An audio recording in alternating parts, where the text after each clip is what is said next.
এত খানাপেনা কিসের আয়োজন করা হচ্ছে? হঠাৎ করে ফাইজা রহমান অসুস্থ হয়েছে, তাই আমি এসেছি। কার বাসায় এসেছি বলবো না, ভিডিওর লাস্টে বলবো।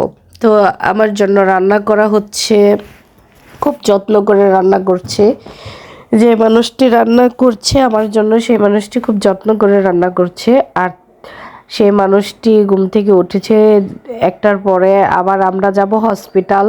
সময় ছিল না, সময়ের অভাবে আমরা এই অল্প স্বল্প সময়ের ভিতরে যতটুকু রান্না সম্ভব হয়েছে, মাশাআল্লাহ আলহামদুলিল্লাহ আমরা রান্না করে ফেলেছি। আমার বড় আপুর বাসায় এসেছি।